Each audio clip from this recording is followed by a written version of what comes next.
Let's look at another example for our sketch planes. I'm just going to go out here and draw a couple of lines, just anywhere here. And I'll extrude this shape, this triangle. Now this time, you see my coordinate system is right on the front. If I push this back or push it in, it's right on the front face there. I'd like you to go and use this option here and extrude symmetric. So once I click on that option, you'll see it extrudes both ways. And now the coordinate system is in the middle of the block when I extrude it. So I'll just extrude that out and accept that. Now if I'd like to sketch on this face, what do? I go to the draw command and I'll pick on the rectangle by center. And whenever this face highlights orange, I know I'm on that face. And if I start sketching there, I know it's locking to that face, and I can turn it around and see, yep, it's on that face.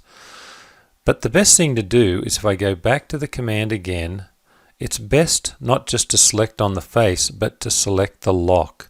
So now once I select that lock, I know I'm always on this face, no matter where I'm sketching, inside or outside the box. And if I spin that around, I can see I am locked to that face.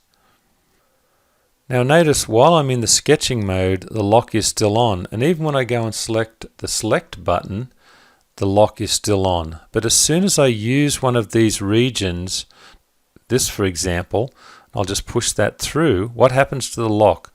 Watch what happens to the lock right here when I accept that. It disappears as I create that feature. So in review, if I wanted to sketch on this back face, I'd go to the draw command and select the circle, for example, and instead of just working anywhere when the face highlights in orange, and it does lock to the face, I would like to select the lock. Hit F3 or select the lock. Now the next thing I'd usually do too is I'd want to look at this square on, so I'm sketching in a flat view, and I'd come down here to the sketch view command, and watch what happens when I pick that. It locks that face square on. Another way to do that, if I rotate that around again, I could go to view, and there it is right here, sketch view, and once I click on that, it orientates that so I'm looking flat on.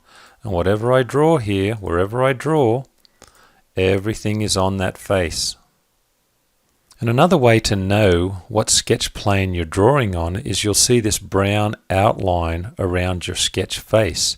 If you tip that around, you'll see how that's outlined in brown. And so we know that's the face we're on while the lock is on. And again, the lock disappears as soon as you use one of these sketches on that face. The lock disappears.